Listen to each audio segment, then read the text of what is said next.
going to try to take you on is a menstrual odyssey.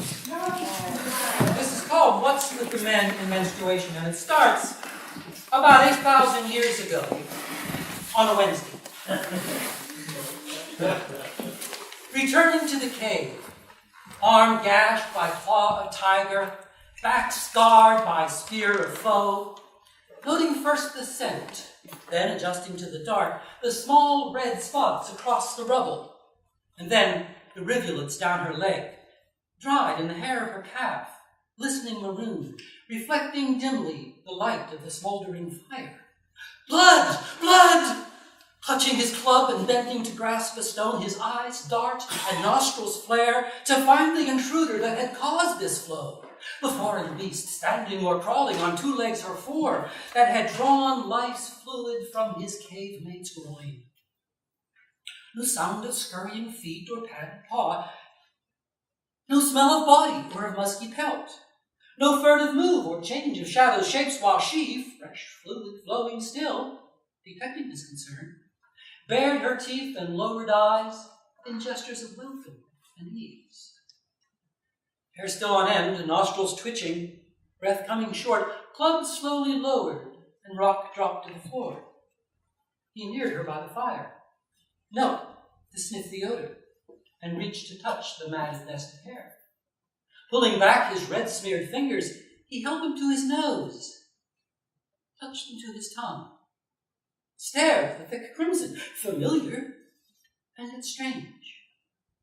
It did not close and plot and close the wound, but seemed to make it pout with berry-colored brightness, unlike his that oft turned foul yellow stench. Nor did she seem to ache or fear a loss, the kind of ebb that brought down antlered giant, snarling beast, or timid runner in the brush, the kind of ebb that slowed the pace or brought to end the holder of the spear, the builder of the fire, the hunter of all prey. In unaccustomed calm, they huddled near the heat, their hairy shoulders touched, their gnarled fingers felt each other's grasp. Blood dried, but mysteries remained.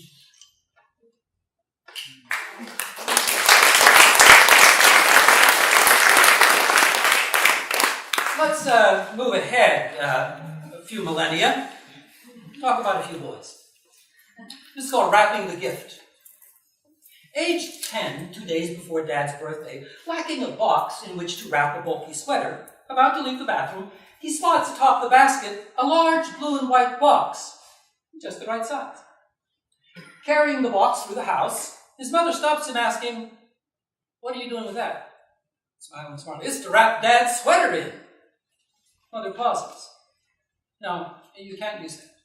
Put it back." "How come? It's just right." "Never mind. You can't use that. Put it back." Something about her voice, her mother voice, said, "Don't ask because I said so." Yep. Curiosity, defiance, a willingness to risk wins out.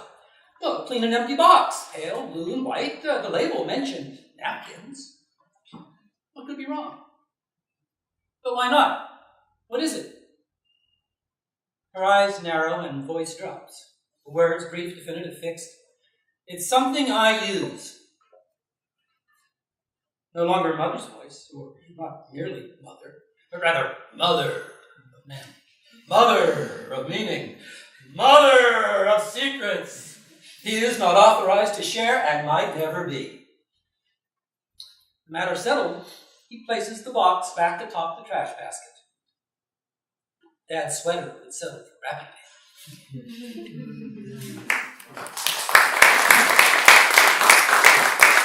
The boy next door. No merit badge. Busy in his room, donning Boy Scout gear, he hears faintly his sister's whimpering cry.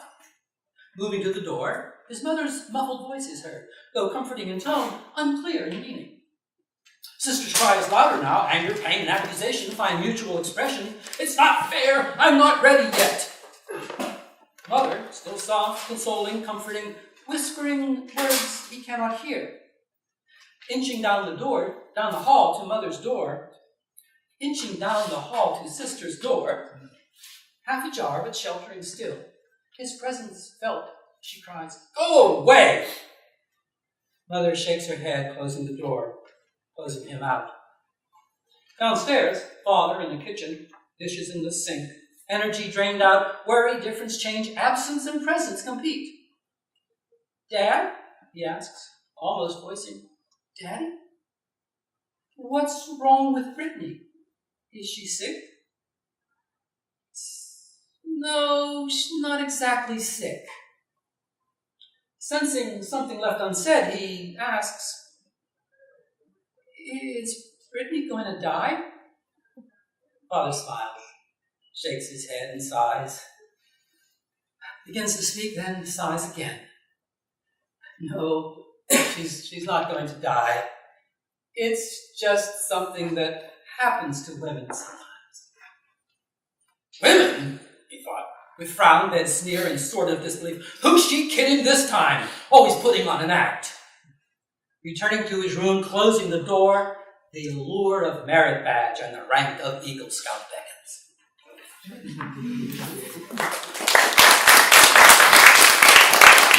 Same boy a few years later, the 13th letter. 2 miles down the valley, an easy push on his red-striped Schwinn, handlebar streaming, pedaling fast to Rachel's house, slipping along the tracks to the abandoned factory. A dark room, kisses first, then groping in each other's pants, unaware of what was there, or not. His hand encounters absence below an unexpected thatch, searching for meaning in the tightness of her jeans, while she, offering no help, grasps him in equal ignorance, until a nearby noise sends them scrambling. Awakening the next morning, first thought of more, another explanation, the mysterious patch of hair, her hand within his pants, the first to ever visit there. Leaping from his bed, impatient for the afternoon's next chance, he gobbles down his Cheerios, swills the fresh cold milk. At noon, unable to wait a moment more, crouching behind the living room chair in fear of being detected, the phone pressed to his ear, he dials her number. "Wanna, hang up today?" "Yeah, sure, I guess." Something in the tone, the pause. Or maybe just his fear. She changed her mind, caused heart to race, body to squirm, eyes to squint. "Okay, I'll come after lunch." "Yeah, sure, but, well, I can't, do anything today." "Huh? Why not? What's the matter?" "Well, it's like the 13th letter, "What?" The 13th letter. Racing through the alphabet twice just to be sure. M? M? M what? MENSTRUATION. A word new to his ear. Or maybe not a word at all. Perhaps a chant, a spell, an incantation, a burst of sound strung out to ward off evil thoughts, evil deeds, bad behavior, zippers open, hooks unhooked. Swelling fingers, fresh fumbling, rising expectations. Sitting on the porch later that day, sipping lemonade, Rachel's mother asks, "How's your summer going, Davy?"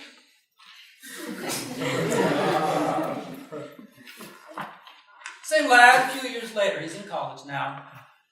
Though 2 weeks passed, the night filled his memory.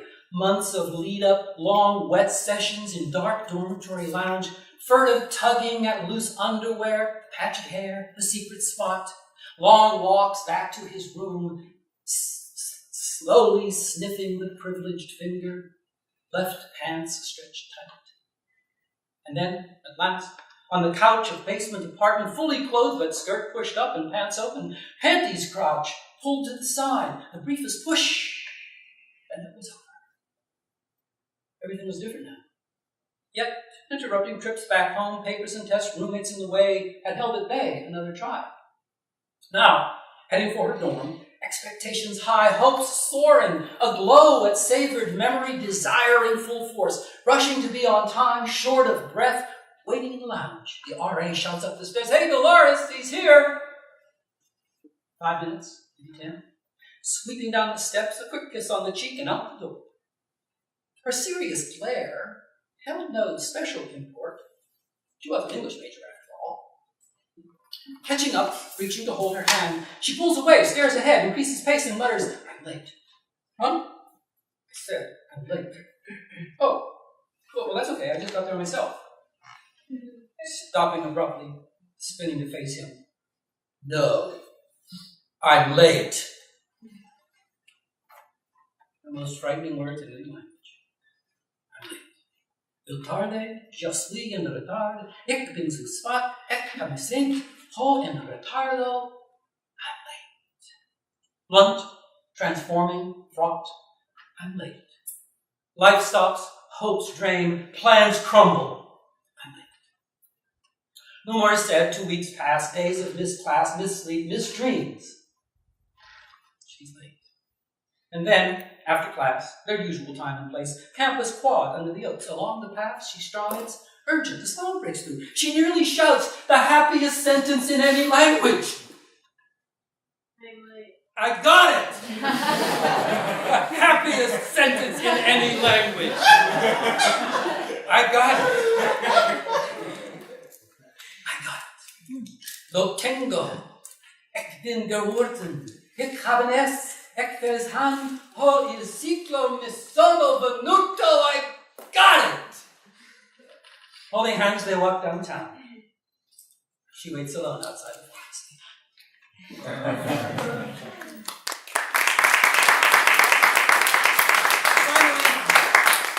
Let's bring him up to date. This is the last first. Lying on the couch, TV murmuring, his head in her lap, she absently strokes his hair. Comfort, ease, intimate familiarity achieved. The accumulation of a long list of firsts. Firsts that became seconds, thirds, and manys. Firsts that became frequents. Firsts that became matters of fact. First date and dinner. First kiss and furtive fondle. First zipper pulled and bra unhooked. First lowered head and taste of secret secretions. First passed gas. Broken wind that broke the sound barrier of privacy with hasty giggles, excuse me's, and hands fanned in effort to dispel the stench and wave away another way they pretended to be separate private beings. The first time to pee with open bathroom door. The yellow stream echoing its splash in unabashed animal vigor. The first, yes. The first, oh my God. The first, can't wait to see you again. Now, no longer keeping count nor fearing secrets, he guides her hand to rest atop the hardness beneath the denim. You know I have my period. So, just thought you'd want to know. Smiling, squeezing, unbuckling his belt, then, I'll be right back. Wait, let me do it. Huh? No, I'll be right back. Please, it's okay. Let me do it. Are you sure? It's messy. It's part of you. Let me. Okay, but let me get a towel. Leaning back against the couch, skirt raised, panties dropped to the floor, legs slowly parted. Kneeling before her, he stares at the braided white string, stark in contrast to the curls of dark hair framing its disappearance between pouting lips. A white string, tethering a free-flying kite held in place by the winds of convention, soaring into dark clouds, puffy and mysterious. A white string, a leash to hold in check the treasured pet. A white string, a fishing line set with cotton bait to snare the hungry pet prey. A white string. Grasping the line twixt thumb and fingers, a tug meets resistance. Lips closed, holding onto secrets, not willing to share the gossip of her gender. A stronger pull, the string taut, laid the elusive in their grip.